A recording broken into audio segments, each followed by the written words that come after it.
Bonjour et bienvenue sur Simple à comprendre. Aujourd'hui, on va réviser ensemble les pathologies cardiovasculaires, un sujet clé pour les étudiants en soins infirmiers. Installez-vous bien, on commence tout de suite. L'hypertension, c'est quand la pression dans les artères est trop élevée. C'est souvent silencieux, mais ça peut causer de graves complications comme les AVC ou les infarctus et se dépiste par des prises régulières de tension. C'est une urgence. Une artère qui se bouche est une partie du cœur qui souffre. Douleur thoracique, oppression, irradiation dans le bras gauche. Il faut agir vite. L'angine de poitrine, c'est une douleur thoracique due à un manque d'oxygène du muscle cardiaque, surtout à l'effort. Elle s'atténue au repos ou avec de la trinitrine. Dans l'insuffisance cardiaque, le cœur n'arrive plus à pomper correctement. Résultat, fatigue, essoufflement, œdème. C'est une pathologie chronique qui nécessite un suivi médical régulier. Les troubles du rythme, ce sont des battements trop rapides, trop lents ou irréguliers.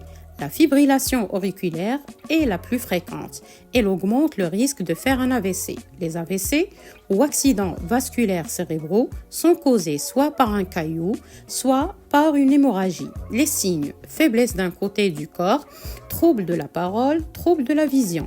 Il faut appeler le 15 immédiatement. Les maladies valvulaires touchent les valves du cœur qui peuvent être trop serrées ou fuir. Ça se manifeste souvent par un souffle entendu à l'auscultation. Certaines malformations cardiaques sont présentes dès la naissance.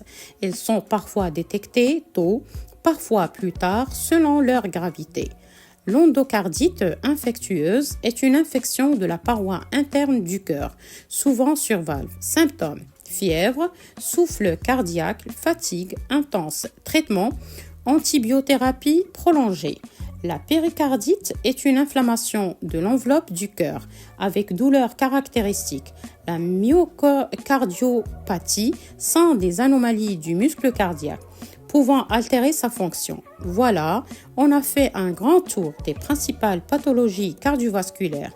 J'espère que cette vidéo vous a permis d'y voir plus clair et de mieux réviser. Merci d'avoir suivi cette vidéo sur Simple à comprendre. N'hésitez pas à liker, vous abonner et partager à d'autres étudiants. À très bientôt pour une nouvelle vidéo.